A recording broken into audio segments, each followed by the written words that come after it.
nanka products zao ziyankaiza skin. Sarah Araho. Sarah Sangibwa. It's a beauty hub. It's Sangibwa Right Road. Niko bagita beauty hub. It's Sangibwa Right Road down opposite Radio Hoima. I go to number floor 11. Amana kya kunkola nyana tinkwe kega kasusune ko. Niko kenyini. Tankia ku improve nga Sarah ezakarango ja kusasura. Aba atwe ya zakarango no barajja katugulira amezi. No barajja katugulira amezi go kunya sokezo bite ezakarango zo mpaka uzituhaye. Jina mwana ite bamakane kora program yetu. People are finding it so. Mama wayamu hakaine kora program. But is this program people should advise us. We thought we are talking about daily life. Real life. Exaggerating and like I do it. Ija nyuma geti yemu ya kabiri ya kasato osirimuka busirimuko ja kutura. Ja kutura. Baiti wabara 1 2 3 ya kasato osirimuko. Sasa maina mbeli twazinirage bido. Hati I don't know but tukubaza real life umezi bwa bulikiro. Atokra people have attacked me more on that thing of masturbation. Nyo went amuntu ali so free and I'm stubborn.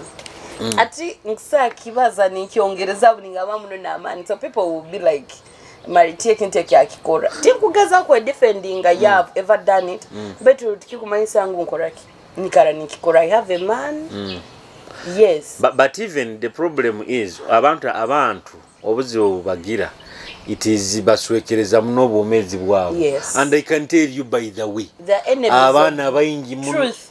Let me tell you. They don't want to hear the truth. Benda mazima gekalege sereke. Ego baitu kankugambire kina amazima gali nti abantu bayingi masturbation bagikora bayingi.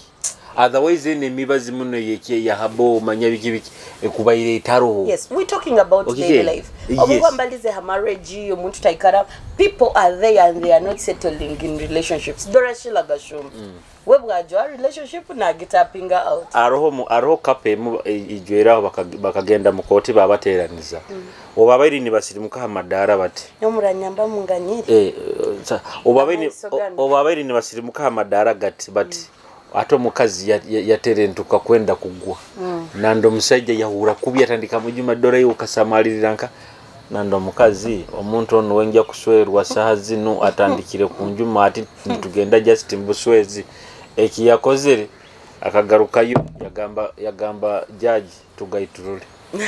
Divorcing. So divorce. Relationship yawe tamale not even 2 hours. Ati Julia sokoro. Tugarukire muno mutams. Nyowenka nyowo muntu. Daily life. I value daily life. Can I value something that is giving me peace? Toja kutekereza marita aja kuikara serekere ile ekibi. No, not to. Ekibi kiba kibi.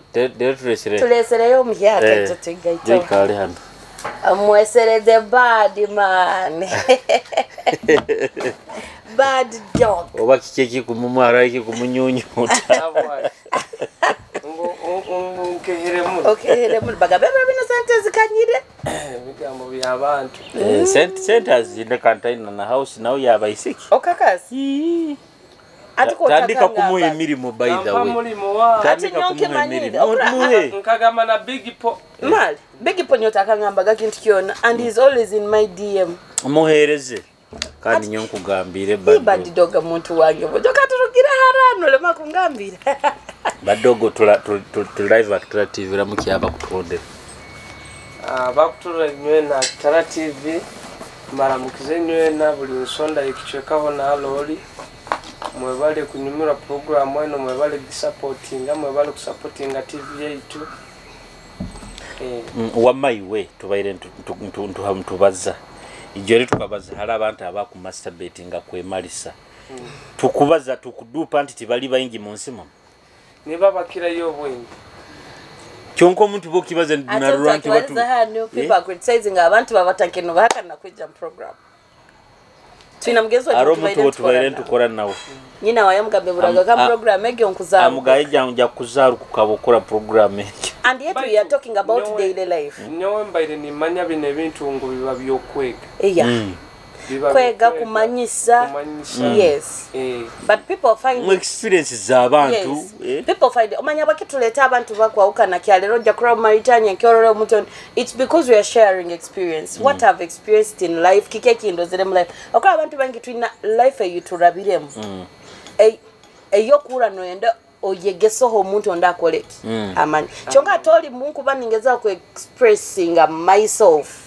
That's why people abajungu bagira documentaries ezikubaza handugire yayi but people find it very bad mu Uganda munungu botanga documentary yao they start criticizing you they forget that you're trying to teach you're trying to teach some people nyonyi nembera indabire ungambire ge kubaliza no mutoni arona abana abajja kwegera abajja kubani begera yes hati obokuba no hakana omwana kurugayo expressing herself out it's like you're hindering her bagamba oko kuba kwikalirira obugabe bw'omuntu kandi ebyo bintu biriyo okwesanga ngu ofunire challenge oyino muto wokwenda na jana ku disappointinga hati no hura otakena na feelings za oba mukazi oba musajja hati kandi oli mu bwetaavu no esango kozereki kintege kikuru ito tutakibaze ntingu directed to country abantu abatamanyire kukora obwenzi nga byame nono nasara mukake kubyama nono after disappointment yes kaya mazisi nyowe arono omuntu by the way tetaliyo mu bali bayinja abaroze status ya bangamba Julius nyono bokundetera kamera nkibaza iduiti yes ati mbaynyoni ningeza babikora nabo kusanga mu office za amani nyomba iningeza okugamba anti abantu sometimes benda kuswekerera and yet mukirima bobota actually aro muntu yazinire kizina yagamba singe bisika byabazaga arabana bakole ebintu bali bonka singe bisika bintu byabazaga ruhaga wange singe byandimo iregene byamani bituka buli ati nyojiriya seka kusobone okora arabintu bitukora sometimes ni tutekereza ntingu ekitukora into ekirungu I just generate those people who pretend to be holy that the most people abakakizire kora the dark things definitely ebikusinga ye bibi hati me I will give you an example nyo wenta fan wa Alien Skin proud fan mwenda muno actually mwenda habwa character ye teyeserekirira omukaguze kikaguzo asa kugamba magezi kigo kuhereza omuntu there's a interview nyarozera bayina abadagari bamukaguza magezi go kuho mwana awo kwakwenda kubanka yamugamba tasakuba tasakubanka nyu na wakola abinkawe you cannot be me hata abantu omuntu bakura statement inkegyo agamba but that is the truth you cannot be me bayina nyogo guy not intafani wali but nyebigambo byaye byabazi chonka ine bigambe byabaze ebimu biri mu amakuru yes ato okumpa buzanti magezi kigyo ko omuntu akwenda kubanka nyowe you want to be me you cannot sina nyote nkusabu abantu ngira baba nibenda baba dope but that's the fact abantu benda kudupibwa okusakubanka tasakubanka nyo akanyowe hangenzere kwikanu bad dog ondozere handugire okay so if I'm enjoying my time right now otagatanga kuhana omwana omugame kwendo benka married akatomanyire binda biremu kandi kubaire kusaraho kwa amani kumanyanya yerekese bintu ebimu nyakomamu kandi ati kusekesa nganya chwamuke binyachuire akasinganya baire muntu atakumanya kinkweni ngani sagendekerera you know that hati some of us tukozere muno twaranti tuhikira hano hali tuli but arahakaire hali abantu bagabazaire batereraga abana bano bagamba utali bankamana nka Julius utali banka Julius bakubona yes bakubona ranti no washoshetinga no na Julius na sana kutera utali banka Julius but we proved the society twakura twarugayo yes everything nikyo kuraba gamba buli kimu kigira obwire bwakyo buli kimu kyono jakikora baitu nkaiwo omuntu ikano we reflecting ano gamba I've done everything I think it's now my time to see what I want for myself akasinga tutakitekereza oge kaba muti bandiswe irwege bandi gambirege I'm still enjoying my life baitu omuntu ikakai no gamba byona mbikoze I think I need someone aranyika raruvaju oiro byanga bwanga okora Julius abantu abatoloro mwando mtuli bata tulimbichweka baba ni batuniramo ebintu bingi muno ebikorobero bingi muno kyonka beberwe ngu itwe obaire okaikara na Julius okahure bigambo byayi bikumurugamo ngu osakusanga nabantu abaikaire naba bakuru abali bajento baki batakufuna batakusa kumugambe bigambo byakumugambe okikenga nabo ekyo ngu buli kimu kyona kibaho kuwega no kumanya okikenga ati kwenda kaguza na mno Marita akatambika commission Gloria Mukaboino na maso gandu me but okay let me tell you I don't know oba nyoka kikora ho batinga kikora ho I don't think I can get that courage to send someone my body ninyo akiri nsa kusindikira kisana but nteka muno okuzina aka video okuzina but why ungira abashiki abamu babikozeshaga ebintu no I think it's abandi bakigendera may have no one from the trusted source let me tell you no one would want to be exposed like that ogwo musiko kurora it is trust andega nakino katukibazo obwesigwa Julius bad dog twikaire hamu mu relationship nkwesiga kusaka kungamba baby sinkira yaka naste video I'm here missing you king because I trust you and love you ninkoraki ninka kukolera ninka kusindikira but ati wabokati tutabukire you want to ashame me kande bebintu bikira kolebwa abasaija amanyire akakuleka okamuleka atatanke kura your breakthrough but kandi nyoleka nkugambire kinu abantu abasiki bakigenderera biggest percentage y'abasiki bali mu music fine by no platform music bakikozanga platform no kwetundiraho that is the fact anoboko ogenzere no kora hati ogwo mwana ka video kakozerako let me tell you saha zino akataleke kali haiguru kuli keyongereire kimu akwera murana bwera mura hati okura Julius actually abamwe okwesanga nguwe afunira advantage egyo kugikozesa ngo kutundira business yaye okikenga abashiki abamwe bakiri hati kankaguzi twikade nturoro butambyo ngo kunira abayisiki abatakuwenda ukuba exposed mu cameras muki bandi baide nibakyakora ebintebe nibabishindikira aba boyfriend baba bakwe nanyo nikiyongamba handi bakudupa obrozero mubabe mu exposing ire nonda mu exposing why do you still kirinko bwandigamba ngo twaida ni wanted pregnancy Julius sazi na romu isika kutwarende yatendeza oira atakenga kurungu abo kubeki imanyire munsi muno i government egereza okoraki kuturwanirira nkabayisiki borabo manyire tindire de kuzara kandi naiwe Julius omanyire tolire de kuzara mu muisiki obwa kubayizira omanyire tokwenda omwana iwe guraka emergency pill otamugamba omale kwegonza nawo kakole actually no byakuba olesen example no actually no byakuba sirimu measures nyingi muno eziro butatunga sirimu niko kikaba nyingi muno aliyo buno obuntu bwokurabya mukanwa boko takwenda kwe kimutara abantu abagi aka kokurabya mukanwa no bwobogina eriyo omwezi kalizoka people right now we are informed. I wouldn't want someone kurugara kagamba nti ngonkozere kine kintu mbutamanya.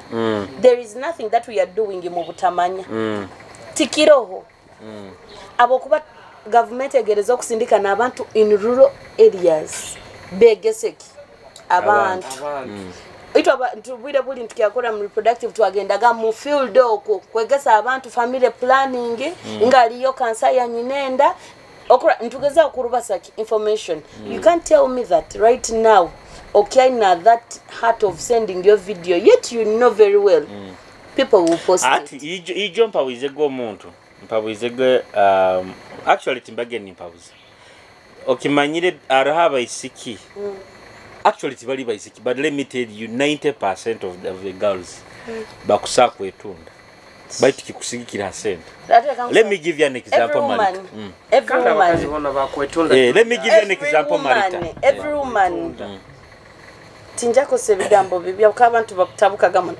Buli mukazi we na malaya. Ndeka nkusobola. No mukazi wo mukabo botalekera kamezi. Akoreke.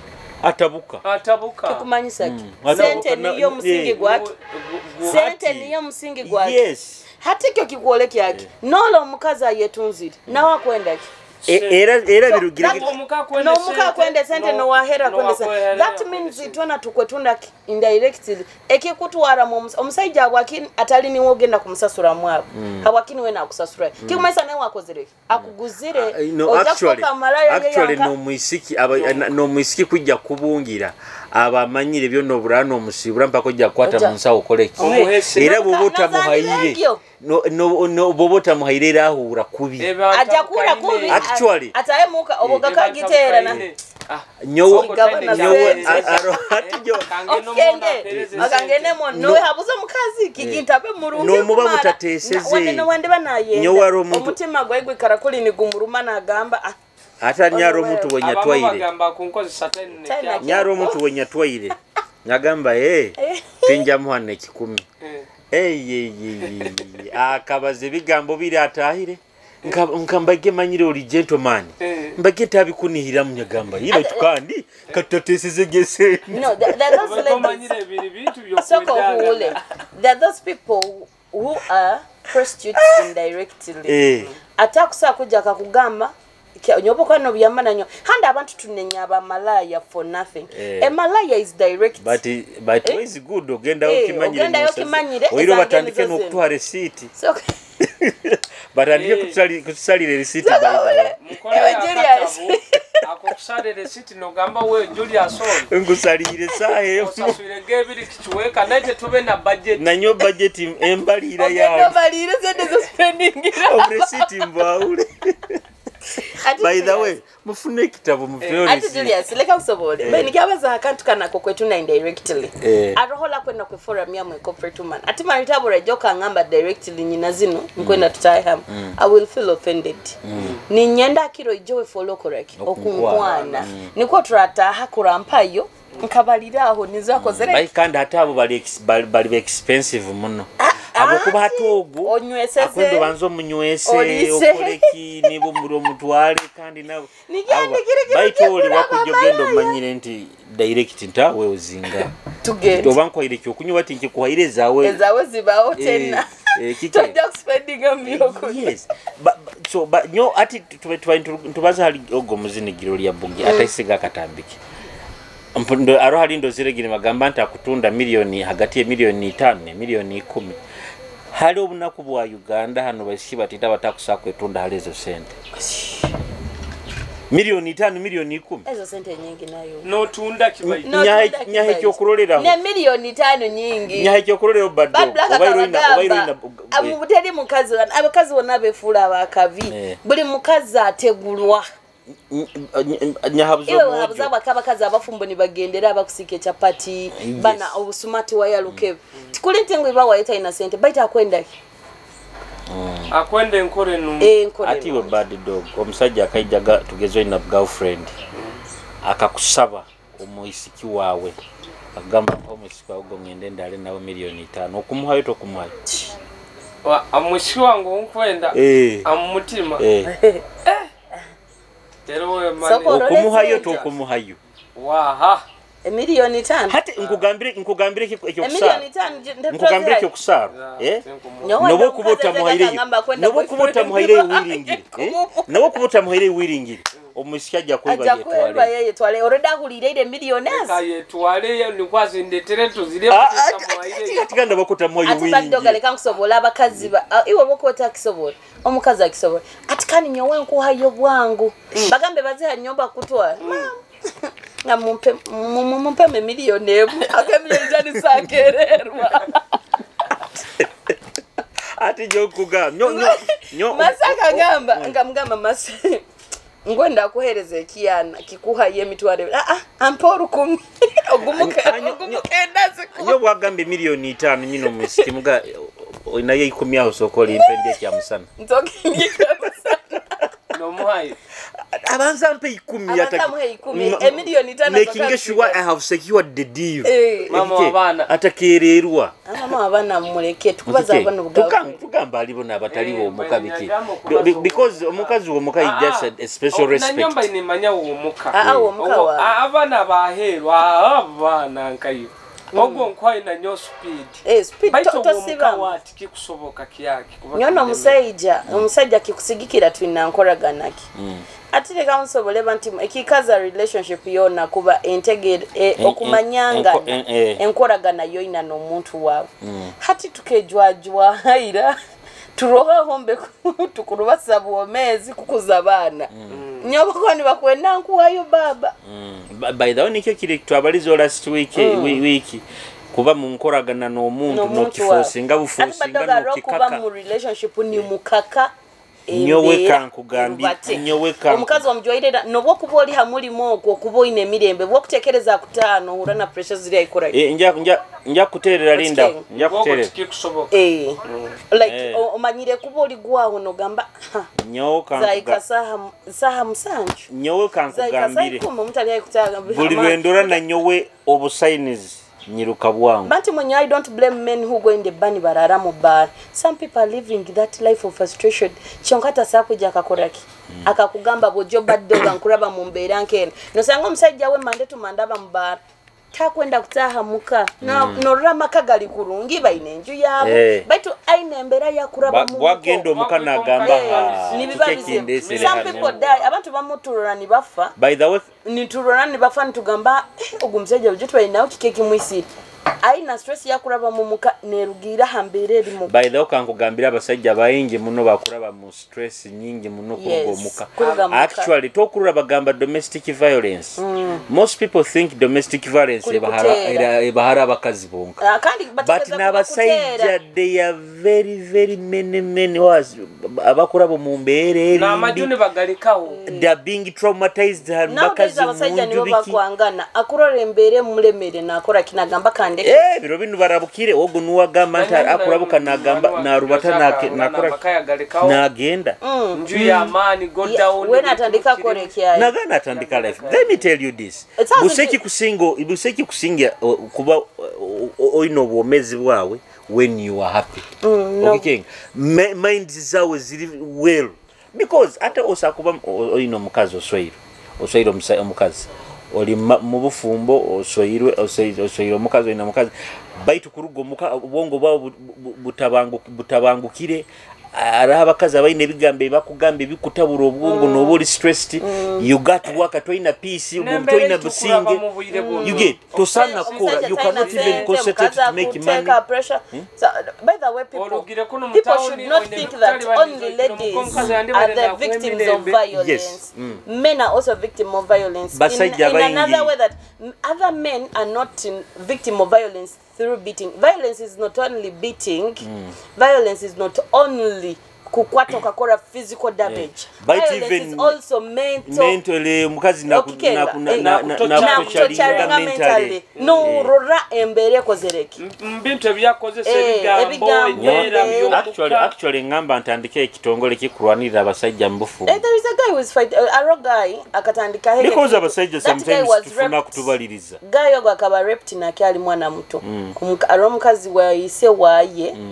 Yaijaga na mukozesa bulikiro na mgambo gezobaze nja correct kukwita hatogo moja ina kugumira ogo mkazi kujaga bulikaya ikona na correct but if you report people will not believe that men are also victims of rape omukazi akusa kwekaka hoga bulikiro mostly kandi tu abantu abakugenda nituswera ati wosweire nkusangiro ino mwana wawe mukuru ali msaizi zogo ni mumara hoki obusinge ona next extent na hura arono moja ya yaisire habwa step mother wa ikaga na koragaki na mukozesa bwo omukazi amaze na mu dragging aga every day emere ye yamuhaga yabamugembazi najja namudragging hata mojogo embera yakoraki yamuhika yayeita. So what I'm trying to tell people is that they should know that also men are victim of violence.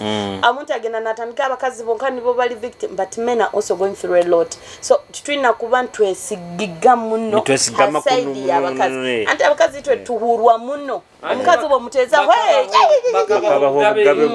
atoko sanga nobogendo obunda police okusanga omukazi akunagira omwana baitu bwakunagira omwana wachomwa gamu omwana kamufunira omukoza ikalo omuka nakyora na rugano nagenda nakunyegera police okayiwa omwana kandi siro omukazi ondi okikenga kyonka batasokera kuhuliriza aki aside yo musajja. So abasaija actually one of the things ekinkusobola ku ekyendisure of abasaija bayingi muno they are going through violence mentally.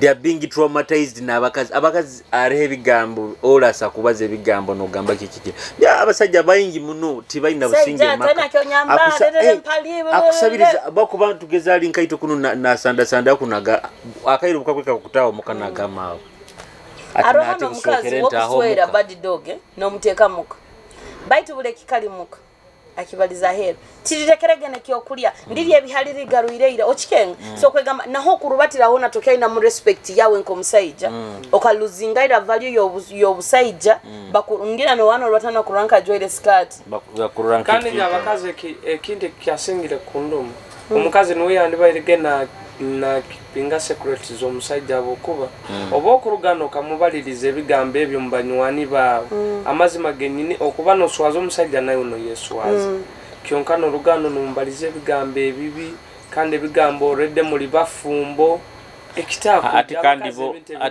ati babakazi abandi tibakimanya nti boba no mazo musajja wao nayo bano webaza nayo bano suwara no bano weswaza actually nkaiwe okikenga beza we Julius the council board nyina ne kitu kingezeni nzora hawakaba isikia bomuni ni babyamana abasajja bayi abatuko batwina it's because abasikiti tukaina ensita mukano akaitu Julius barakutwaide out akakuhimba ho mu bantu again akakore vitu bye bayita karuragano ijano ikaza marita na itewo manyire Julius kyankole nyongo kugamba I also want to fantasize that I also want to feel what you felt hati kandi hatonja kuboli gwaho ohule marita bamurozerege obihirwe that's why we are sharing men no actually nekintu ekin let me tell you kandi nanyoa kubibaza nanyotingira kama yes let me tell you this angura kagaito kana manta kabali no let me actually let me tell you this ati nyowe ekintu ekindi kinkusagamba abakazi abaisiki abakutola akasomekano abaisiki abakusinga abajjani bakunyumiza ebintu to musajja wamukolere kinu abanda bakusinga owingi baba ni badupa okay abana yenda ayesome akweyolekiezeho orolenti we wa amani muno musajja wakumwenda muno hati bo bano obihura norana baitu Julius kata bikora ati baitu bad dog kata bikora hata musajja otandika kumurora kubi oyebero olintola kudupa okay hati wono tekereza notakano kunobo musajja wono otandika kumunoba and yet ola kudupa okay so omusajja wa the little he can afford kisime kikirize leka banywani bana bakwetolorere baleme kuhabya nti nyankolere kino angulira katete angulire simenta antayirege kunukuno eka tikija kuhinduka let your money be anti okurara by the way because we like competition nikiye kikutuleteza kutaikara na relationship orozero oli bamproposingira KFC nayo kwenda correct kandi musajja wao cyala kusobora ku asa kutwara mwakango hali niho na correct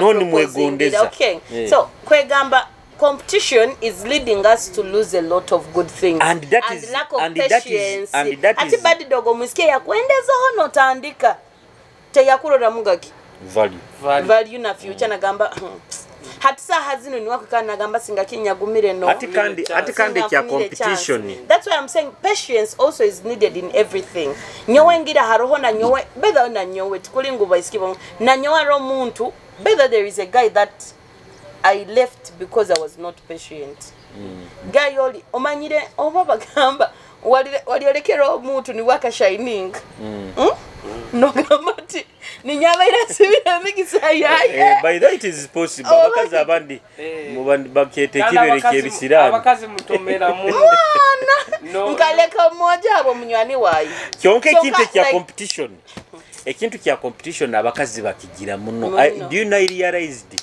abasajja abandi bakutomeraga because of the pressure from women akurura nankaba mwerangire na nyoina kunyerangira na kuteka pressure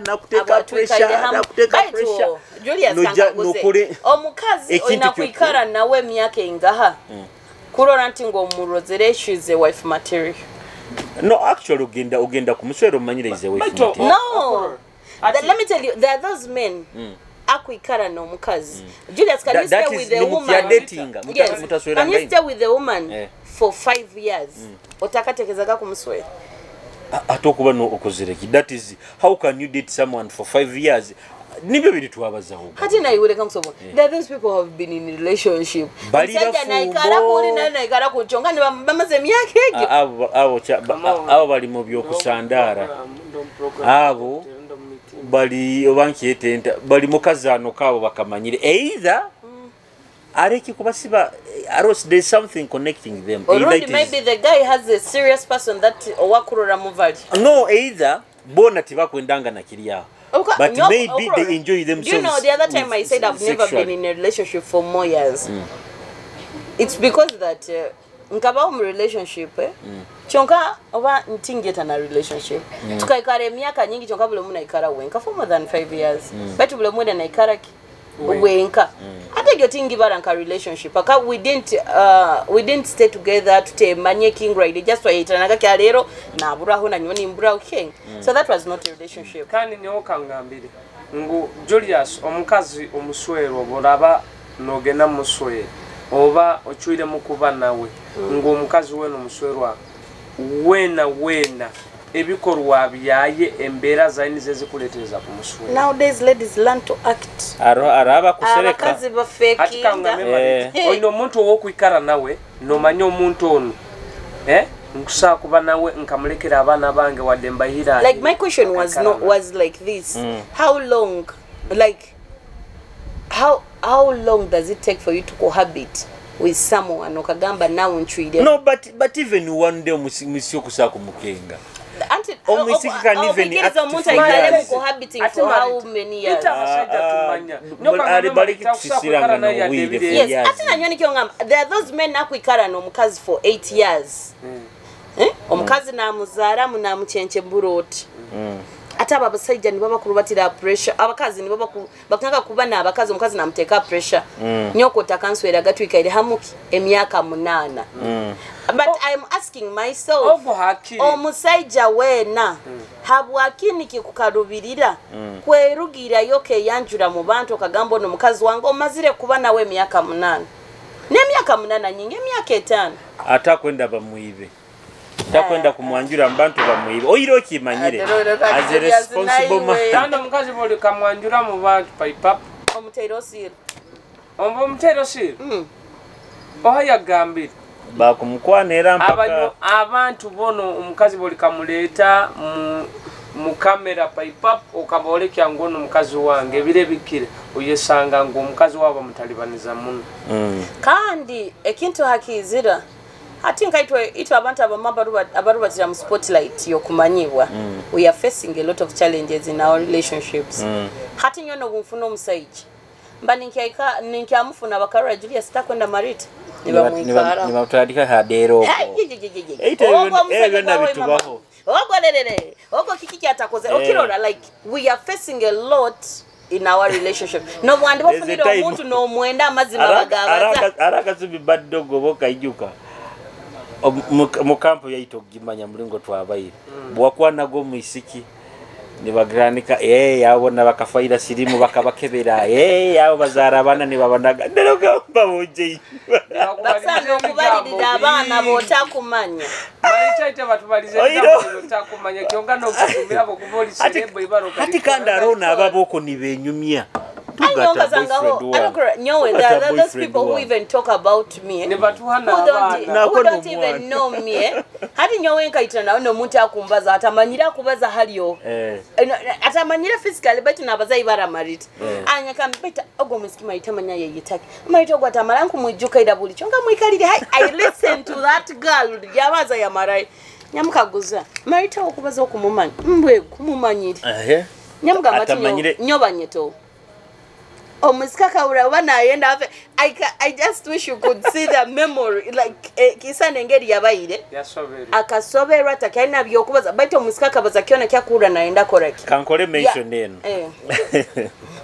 Ladies and gentlemen, Kabare Garani garukire yo mwaka guno 2024 and of course yo mwaka guno eriyo mu kitoboko 10 mwezi gukujja biri by'okwezi bitano aho imaboma grounds tunga kiti yao kiro kino hamitwale ebiri nekichweka run to celebrate a hero and of course mwaka guno tukwenda kubantu sente zikuruga tukwenda gule emiti yo manyire weather climate hindukire muno musana gukokya muno so twagamba Abakabarega Foundation ndeka turuge tuiruke basically ku making sure nti abantu babyale emiti Chifurana ajja kuba niwe minister owebyensimbi Minister of Finance Honorable Matia Kasaija is the Chifurana so nabo nsonga egyo iwe tunga kiti ya obiri ne bukyala mitwale ebiri ne kichweka ba sponsors bali bayingi New Vision aroho NBS Sport aro Capital FM Kabarega FM n'abantu bayingi muno abateire mwensimbi mu Kabare Garani bintu byonna bikwikizibwe kirukibweho Abakabarega Foundation okushaka kubahikira namba yesimbo kwa noenda kutunga aboko noenda kutunga kiti yawe okushaka kubahikira namba yesimu 0 mukaga ina kinana na 5 0 mukaga nsanju na 5 orundi okushaka kubungire kibanja kyabo kehandikisa oketeraniza kuiruka kuno www.kabaregaindependencerun.co.com osobora kuba nowe handikisaho kutunga kiti ya unabo ensonga itwe twina kuba mu Kabare Garani mujja mu supporting ekintu kyomuka reka tube mu Kabare Garani tube yo boma ground kijja kuba kintu kyamani ekinte kinyenda akuiruka kuno abantu abakusinga ndola abasiki bahome hayi manu town muno ne bejja nko kwetegategayo ebyana bijja kuba ebyamani era Julius tazako reka tube yo Nkutwara. By the way, you guys, and you know, why is it that the music industry is deteriorating? Like those people we used to admire by now look at P Daddy was arrested. Why yesterday? Yesterday, but one. Of raping. Imagine mali haibara liaina kusa kufuna omukazi wena. Omukazi wena wakwetaga kusa kumufuna ekikutwara kurepinga kiti. No atokurola. Those people even dealing in trafficking. Why? Na arakeri banga but ati bine bintu it is kirikiti. Some of those people baba naba enemies bayingi.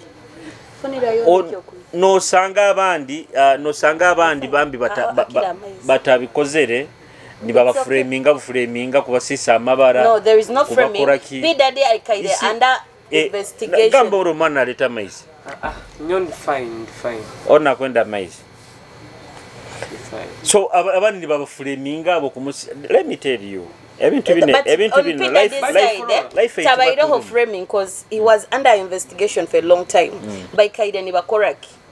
Niba mutolerezao at the moment omusango gwabugulija ba CIA that means it's a big crime by Kaide niba gutolereza batanya oiro gamba nti oiro na gamba nti ezensi ziri different ali ezensi zaitu zo I'll give you an example iyo okimanyire bagambe gikugamba abazini ba Uganda hano hari bintu byo kubragura abana bato no artist would escape no byakuba Bobi Wine wenyine actually tukabantu kwa research ndoreka Bobi Wine akaswera babi before nataka ikize ni miaka 18 omusango nokukwandi kumukwato go kudragura kana you see inti society just different usanganti zile society zile very serious ombiragiro onkabini okikenga compared kuno now ata center zaiza ina jamsiba for a long time hati no esango mushikiwa bayini bendanga nabatabo kusigikire myaka yabaye nayo ni bagamba By the way, I wanted to talk about music industry. You guys, I reckon kingezereni ntolireza. Banti mwe okuha magezi ky'abazini. Abazini, not only those musicians of Hoima, but abazini bandi. Have tried to find out inga abantu abakusinga obwingi mu music they are deteriorating after a short time. Inga kuba na shininga then music career bekuwa nagarukira kimunka Chutkai Mukamurora. He was a very top musician. But obwire bukaika yakoraki yagarukiransa iwo kutekeza kiki kusa kuba nikiretereza abantu abo. It is basically abantu omanyira ate ebintu bino omuntu baddogo ikaye muno music industry. The challenge ebanti muno mu Uganda. Actually let me talk about Uganda. Bazini bayingi muno bakoba bafifuma ikabona bayiro bayikabakora omuntu bwarura akiteira ali haiguru kuli arura kimazire okenga na ruranta ali wa amani muno ati inderongurani na rema kuongera mu amani mulinga abayina akora nagarukira bugarukira hati ojja kuisanga nti abazini bona bayika to the peak na instead of kusigara peak bana kuhingura hao nagaruka hansi. That's why mu Uganda abazina bakusinga bakatera hit mu Uganda akamanya Uganda yona nagati manyirwe ndi wa amani muno ayebero nti you can even make it to the international level. No sigano no international level ni haho kurora kampuni za masimu zitukirira. Yes, okura Samsung does not sit down karane advertising company okura Blue Band emanyirwe tegira compete but it's still advertising. MTN Uganda MTN bagimanyire baitu mpakesigara karane ya karangwa kahia and that is the problem with our artists. Okura Julius nto baba baina hit bakitere bali bamanyanti hati kikozereki kihoira and yet it is inakusigara noteka mu amani no yo biyaka every time. Atakuranyo, I also found out another thing. Most people oberora ina talent ya music. They forget about doing anything else. Hatika tugambe badogo bayiro no muri mwawe gwoko. Bandu barwenzoli tibatwaire sente zo kuranga tukaye. Kandi nabo ba Mountain Dew just inti tibatwaire gegirasi. Abakwenda kuranga naitwe mutwereze sente tujja kubarangira. Bine bipapura twina kubiha. Ate ekimbaire ni nkyabasobora badogo kore. We are finding another challenge. Ingo kwesanga Julius Ali producer oba manager wekindu. Naija mukire kyogamba tinkwenda kuba muzini. He stops working as a producer. Na fokaki muzini. No sanga omuntu abaire na asoma yaijame ekyo kyogamba nkuhura muni sa kuzina na aleka okoraki. Soma na garuka mu music industry. That's why you see most artists over ikakaide bagaruka hands abo kubata planning atafune kyakora kiona ya focusinga ha music bweremere agarukira drugs agarukire kwesinsa na sinsikalira kimu abo frustration na stress rora bazini bangaba ine milime yibako Julius ekintu kyabazini kino kiroro kiri mu mirundi ebiri okwesanga omuzini oba kutera hit na kale na mera marara of course embero gimanye kaba wa mani akakwatagura mera marara ebire bikira abantu abakira kyonko kusanga no bwiro obumu ngubana abafanizi baitu abamo kwesanga obuni nibone batugaza hansi nosanga Marita omuzini okwesanga ateire kizina bayiro no isanga ya bakumubaliza ngwa oguwa otamuhe milioni 2 muhemi twara nga ekiyesente kandi bayira kyenkubaza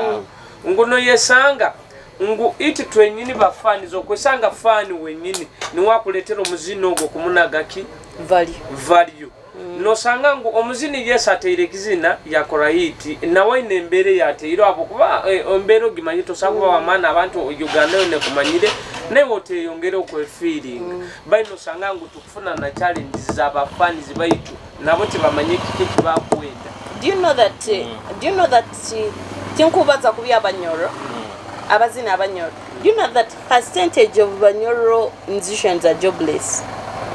And it is hindering their music career. Ngono ngambire ogenzero turukize kizina kimazire myake natukigira video chonka nayo oli muzini okwenda kwe promoting. That's why I'm telling you that abazina abakusinga obwingi they are jobless and that's why you see that obaturukia bezina bakakwata bakikandi bagaruka hansi ni basinsikara because tibaina any way of survive ata kikanyongereza okurura bwaki ngo abazini kale ngero kagambira bakono abazini bakono bakufuna challenge okwesanga omuzina azinire bizina 8 okuhura kyonka oba kujja kumupangisa sende ziba kumupangisa zikora zikuswaza tizikusana okora odiyo kyonka no esanga omuzini bakora budget kupangisa Jabo ni bamuteka mitwaro 15 yagamba really better abantu ni bakora budget na Jabo yatakimanyene bamsuggestinga on the artists they want to bring Jabo yala mitwaro 15 abaselebu bana ba Kampala bali ha mitwaro milioni no sango zamba ine bizine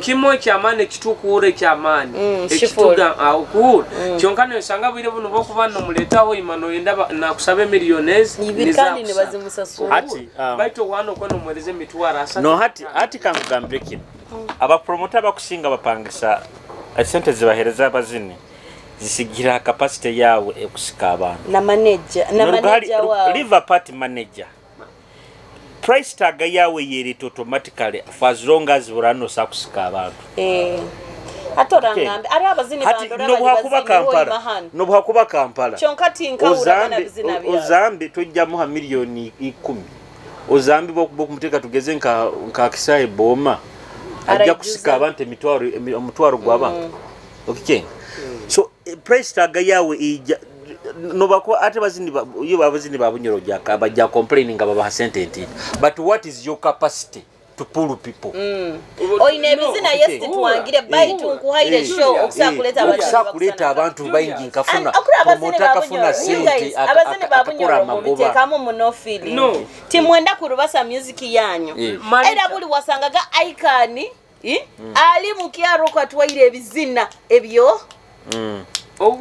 ombyaro nkamusanga atwaire butusi oko side za nankoko atwaire bizina mukabula yes ogamba nguti bakutwara music yabo baitu kankukaguzi ekizina kyozambe akakiribasa ya keki ya hoima watakiro ate bitu vile and when it is it nyokubaliriza nicho nkolekeze okwesanga nete itwenyini olulimi lwaitu tukatandikire ku supporting ankaita abantu but do you know how much money those people put in to promote their music ohiroho ati awira ensonga endi a hit song will always sell example Badman Crusher ine bizina aina album eziko ingura nkezi soko hule Badman Crusher bwamara kuturuka bizina byaye tibina video nkwana kaguza imwe kintu kimutamanyire you guys abazini ba Kampala they engage more much on social media. Badman Crusher aina social account ya itineko. Agina account ya. How many times does he boost his account? But kande kya social media it is something different. Right now people are not watching TV. No, which is okay but okurora. Bad dog abana bakuturuka ebizina tibakumanya koza social media is okay. Social media abana banyoro. Banzo ulire bad dog. Social media music yaika bagihuliriza banzo hulire music bagihuliriza baito bakujja banzo hule bad karungira msasura sente zinga performing mu kwegonza let me tell you this omanyire bamsasura sente zinga performing ataba kwegonza baleke kandi ali munyoro abakwegonza banzo baleke because abafushingire through abakwegonza banzo baleke because nyomba manyire bona and I know the money that they pay hati kankugambire one social media is one of the ways of promotion. Yes. But let me tell you this. Hanu munaanka mubunyoro. I wouldn't advise more. Fine, it is good social media, but hanu bunyoro I wouldn't advise a person who wearing a munon social media ku marketing his music. Mkwata ni postinga music ya bunyoro has state anaka yanga social media zangu. But you can see the likes. Until kangu garukemu. People don't support abanyoro titwe hagira. They can't garukemu ekekintu. Ati sokorole. Sokorole. Bad dog atata MC. Does he use runyo? Ati tutaka nansi. Bad dog akozesa runyo. Tutaka nankire. Bado narondo kwa sababu bana leka magambi. Bad dog ankozere naiwe. emirundi nyakakura nobaza olunyoro nokora show nyoka manyo tana mugana anti no okorora leka nyoka mbagambire bambire kino show yawe mbazo malitabuli obaire nogamba nti nagamba nti abazini tibafaayo muno ha social media. Let me tell you this, nyowe bino bintu okubiro bya Kitara TV. Kitara TV is an online platform. Manyire the biggest abanyoro ababayingi muno percentage nti ito muno eri ha internet. So marketing your music online, it is good, but tikina kuba nike kikusinga you get inti abantu abakusinga abafans abakusinga hana abanyoro, they are local people, of which abantu abali local but ito muna balinka on internet, on social media. Okay, social media nibo yaija muno. Okay, badi dogo manyire shows zitukora no genda kyarushesha no genda maya kiri abutuzi no genda nka bantu bayinga haba ba internet usanga atali na internet okay atali okay so nikimanyisa nto muzina kya promoting ebintu ground work akuba na kyasigara nakora ki nasinga and let me tell you ekyogamba nti abanyoro tulekege kuhambiriza abanyoro nti sibende ebintu byabo abanyere ebintu byabo babyenda let me tell you tomanye opportunities nyowe content yange yona Kitara TV Facebook mpandiko orunyoro on the page mbazo orunyoro on my page, but you don't know abanyoro bayinga haba aban supporting it. Okay, much as arona nabatabyenda, but don't look at alaba batakubyenda iwe sigara nabana bali iwe manyire okufuna opportunities zawe because you boost like okarugayo olyomo, but gendo sange Kampala okusanga nabanyoro batakubaza runyoro and nabana bo nabakusinga bo nankenunya baba getsa kege yabaire sides zananka lugogege yabanyoro era kwegonza ekaba kwegonza bakadageta kwegonza era eyabaire lugogo eri yabanyoro bachigaba nanka arona nkeba yabachiganisho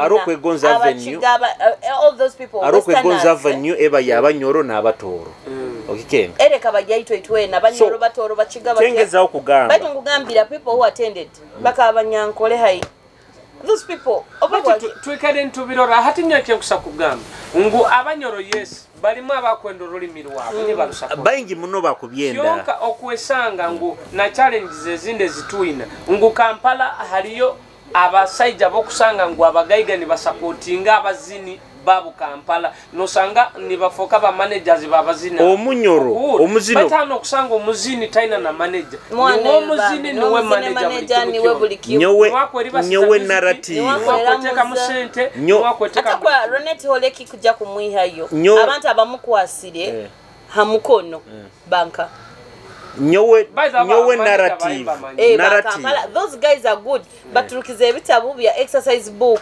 birohe kisani kiaye she's giving out those books for free hata mwana ofunire management nkege kukaka okuru yes okura ofunire management nkegyo ekupushinga obaki kwasire bamuru basize capital FM Simba omanyire no atleka kugambire no naba in the top countdown nyowe nkyayenda kuyiho narrative ekugamba abanyoro tibende byabo obuturaba twina abazini hano bunyoro bazinira orunyoro bavugana amamotoka bayombeka nenju mu runyoro, then it means abanyoro bakwenda ebintu byabo bakubisage narrative ejukoleki apuli bamutabata ogogayogo amutabata ayazinire ezani sanzi kafoka akikiromyo that guy mwana he's a legend in runyoro akaboosting kibeta orunyoro oba tugete worldwide yeah so ohiroho tuongere mu solidarity abanyoro tuongere mu solidarity nkakinyagambire nkanye ba manager ba makirabu Dani wa Merano kongera kugamba aba DJ batere bizina by'abantu because natural omuntu ayende kintu kaikara nakora ekyaikara nahura bura mutere bizina by'abanyoro kimbibiri bisatu binna mu kirabu every time by the definitely correct kubyenda tuongera ali solidarity. Let me give you an example. Last week I think last weekend Kenza akabaina kubarua promoter go munywani wange Mayanja wa Spectrum event is my friend yategekere one of the challenges, one of the reasons as to why the violence egi yabayiro nti promoter kanga kusasula abazinyi abalulu. Okay. Atobya yangire kubasasula abantu bawule kiniga nti abaana bawo bakubasambirira kukoraki was one of the reasons why that violence happened. Of which and Bunyoro tikusakora Julius nkolekeze ngwa abantu bane tebakatandikire kufiringa ati licyo ngamba solidarity ge yongere no banditeire music batere yabaganda yonkane yabanaijeri nogena mu basajja ntulugana tugenda paida nogena nga batupangisize okura love yabo ni bakupangisa na kamiliyoni ni bakukakasa ngo togenda kuleta kamiliyoni utakale sele muzini wabo wade nibo yakatanga kuzine kizine niwo nibene hakire kamiliyoni abire gambo bayo gambo oba abantu abengeri benda lakedi when you see lakedi performing love neighbor muha tugezo esinga no byakubayizire spice dana no byakubayizire okurore kenko tibamumanyire na kumumanya hano okwesanga ne bagamba tugende mu kivulu kya jabu wayi n'abanyoro ne bakolecha tibagenda kora bagenda kusunga one of the reason is inti those are not Bantu people could be an advantage to them nti bande bakusinga Oluganda tibarukenga kurungi oiro hatito antato oiro hatito babantu Oluganda luli mu Uganda hono luli hona but bali baruru ito tuli connected benda their tribe ito abanyoro tuli connected na benda their tribe genda gulu nto erigambo sanga urumos nibyo bimu iwe okra compared kuja ule my dear gulu I said in gulu gulu tegira night yabacholi okuwa but they have what we call hours of bacholi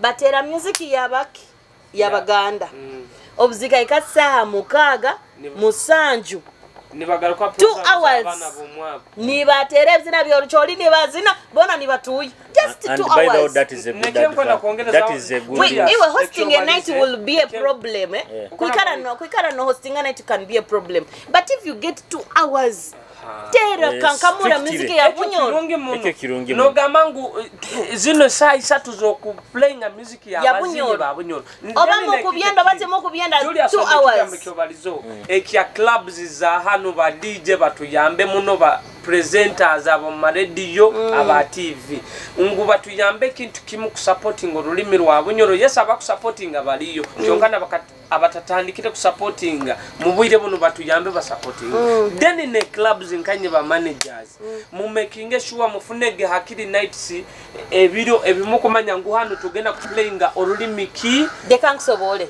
next we have them okura katse playing music ya bana Banyoro hano ito tutugira night ya Bunyoro tugira night ya Bunyoro made in Bunyoro every Tuesday kuzayo mwana ede no gwasamba yo wa Bunyoro but we play Bunyoro music only made in Bunyoro antati no wakubo muzini ba Bunyoro aliyo wataliyo atakurora nyekimba ile ningamba getting a night abana ba Bunyoro abazina bakusingo wing they are not financially fine they cannot make it every Tuesday.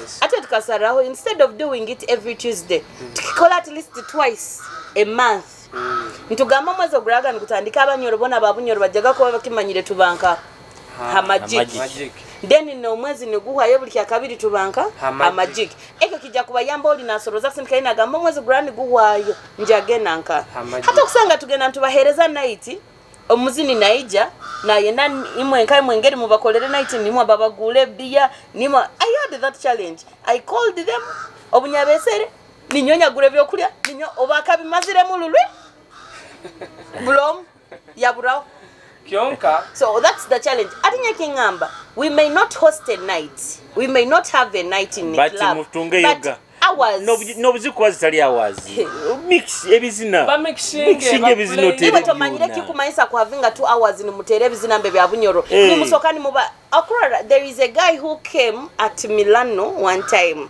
I remember that time I was still working here at resort guy yogwa kaija from Kampala he was a DJ akatera all tribes akasoka yatera ebizina bya Nigeria yatera atakatera ebizina bya Uganda guy boy yatankira kutera tribes akatankira Mbaganda yabayirugao yabatera baganda yarugamba ganda yagaruka mu maganda twagazina yatera oruteso twaruzina yatera orunyankole twaruzina yatera orunyoro na nyonkara byanka orunyoro akaruterera for something like 40 minutes everyone was surprised ebizina bya bunyoro abihanka kandi abazina bayine bizina birunge bya bunyoro bane mwenyewe mbagambire bunyoro we have good music good production lero kandi saa zino production egenzere nekura tumalize program production egenzere nekura the program tujagimara vibe bebe roho de ke bate leka msobo nyonyi bantu naguno kankigarukemu vibes has good music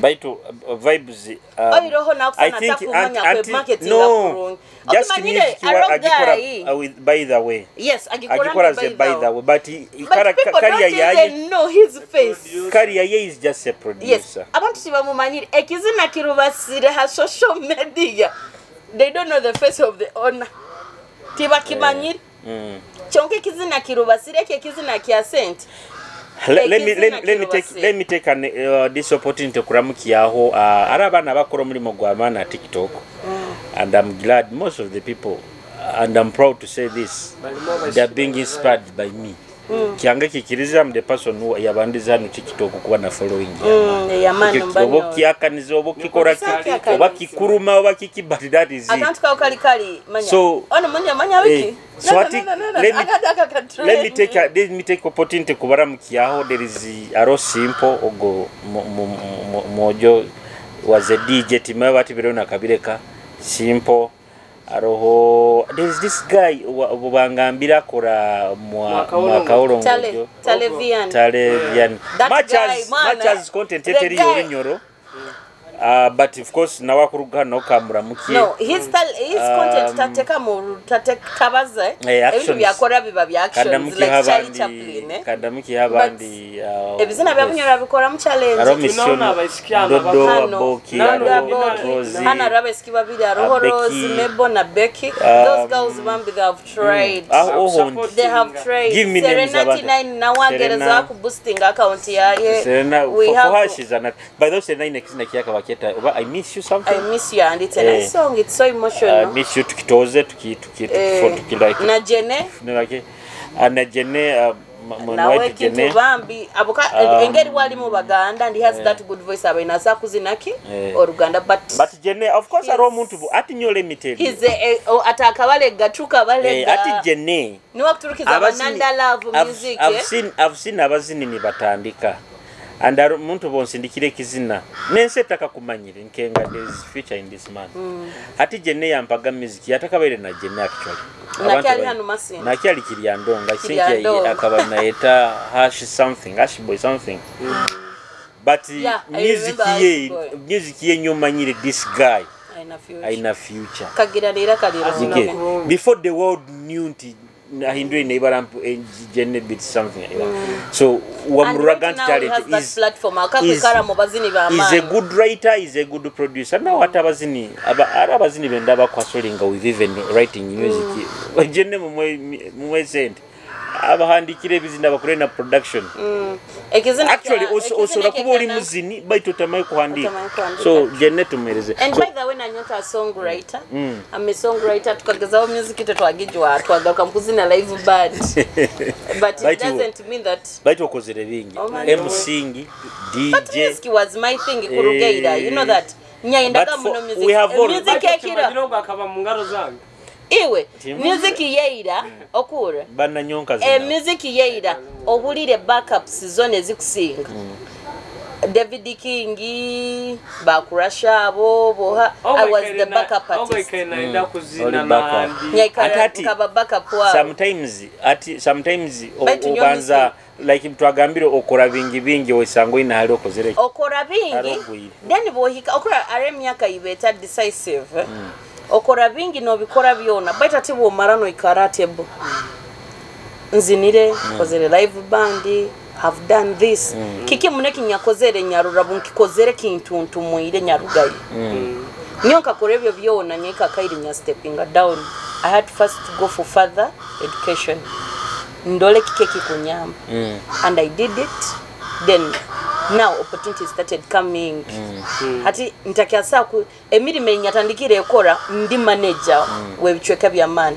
ntakusa kubamu but tuina kutunga hii program emu tukole on set set ya DJ set ya DJ so can playing music tukora program badoguraga tubalire tu program badoga batakimanye nta DJ stroke MC byona bimanyire byona byo kandi ndi manager so kegamba abali Akitara TV kushima nnyo nabaikare ni barora program ya iteno mwongere kusupportinga program eno tusobole kubaikya ebirungi okubamanyisa ebimwe bimubaye mutamanyire okwega amabara nera kabanyita Bad Dog MC na nyomba ono business bwange aruba joko abamumu manyire nka MC batumba na business zange zimu ni wampage nkaito biro no kaba tunde nkaito ngira Julius nkagure bidongo nina music system nina music system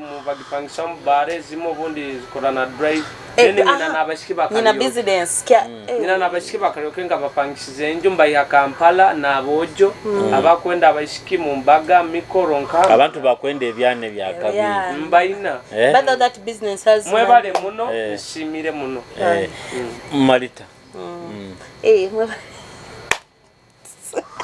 mwebale Kara upside abakuturora imwena Akitara TV amabara ninyo Marita the number one MC baita ibara lya ulita Marita Kikibe Marita Kiki Fierce yes akabago ngakateka bay like okikenge but it's called Marita Kiki Fierce baita TV rovino karokoka nyaita Marita Kiki Karo. I'm proud of my name Karo banti mwe bale kutuhagira abakusubscribinga I can see the views abakumfollowinga by the way Julius tutagingege abinti ebyo niko tufune naito follow up so that we boost abakutufollowinga abakutulakinga of message tukuburora abakutujuma you know everything that we are doing we are not doing it in a bad way tugeza okwega no kumanyisa no kugeza okuturukia utumwa baitu those we are offending we are sorry but in all tugeza ho kutumbura bunyoro yaitu and we love you all mwena abakutugonza bambi kalero outfitting ejwekeze tinyina njwekeze but mwina kutuwikira abakwenda kutujwekya tunyirire tubarange abakwenda ku advertising anaitwe mu advertising naitwe begeni basoboralo Club Magic kyalero bojiti sajebwa Club Magic kyalero nyina bucket night hosted by MC Marita okugura chupa itano hamitwaragi aliye byana bijako entertaining na basino bagambe United tuterege goro musanjo akikyo muhamba tuterege goro musanjo nanyota wa man you okay and of course nyenkia Kitare FC tujja kusamba neck wow ompira gwa nyenkia gukuru muno because nigo gujja kubanza hakisaye kyaite kiyaka Butema okay the Royal Park secondly kumanya ompira gwa nyenkia guli special nite tuli atebo neck ya kabiri kandi kyalero kasiki so kiro kino barazo na obusiki obantandikire nka kola kisa mutandikira magic so nyenkia tugende mutandikira magic arona mahura gabaire ni spreading anti KCCA kutwaro media oro rugambo media kyali hano kumanya ompira gwa nyenkia guli special tuina nanka muchulezi ajja kutusamba yabaire mu Kitare FC ali muneki ajja kutumeetinga so abakompira gwa nyenkia otagenda Butema okagurura bambe abantu babunyura I really love that heart I call you upon bana benda Kitara abana abantu abaija Kampala kuraka pi kuruga Masindi kuruga Kibale kuruga Kiryando kuruga Gulu kujja kurompira gwa Kitara nyenkia kyakana esaha 10 tube ha the Royal Park Butema tubagire Kitare FC nesamba neck FC tubeyo mu wingi and of course entekanza tugikolera hano a resort hotel batubungisa baine byokunywa birungi baine byokulya birungi ndire chapati au takaizire mnanka nice chapati nungi muno buraro bwao burungi muno twije tubasagike twina na Kitara Media bano bakolera videography na photography bo kuba ino mukoro gwa gweno itaga bisane birungi no itaga video enungi ikira Kitara Media basolo kuba ni bakikora bakira namba isimu 08992 and of course nkubajukiza na Kabarega Independence Run eyo mwaka guno 2024 this is the second edition bakule ekuletere abakabarega foundation kwenda kuramukya director wa Kabarega foundation wekitinisa Dr. Kisoro James wale munemirimo yone yokola nabantu bona bara foundation aho abali Kabarega foundation the Independence Run eriyo ebiro kwezi bitano kwezo ko 10 Harboma grounds deka tubeyo tunga kiti yawo bire ne ukyali emitwaro ebiri ne kichweka I think nja kutunga ikite zogaba maisa aho tukaguze bikaguzo no sakwe singure kiti maisa as we go on tujakuba tuzitunga so gitunge bwangu mitwaro ebiri ne kichweka usobora kuba no weteraniza Kabarega Independence Run omaka guno kozi yaiteri ku ranti twatunga emiti kubyare emiti esente zone zijja kuba nizirugamu we want to have a bunyoro which is green kubyare emiti ku ranti enjura birobindi keremu but tukwenda kuteka kalitango ku ranti bantu bakuteme emiti but tushongera kubani tugibyala leka tuchaita no mutekaniza enu yenyini ekiro kya kasatu di Julius Chomuhendo mubai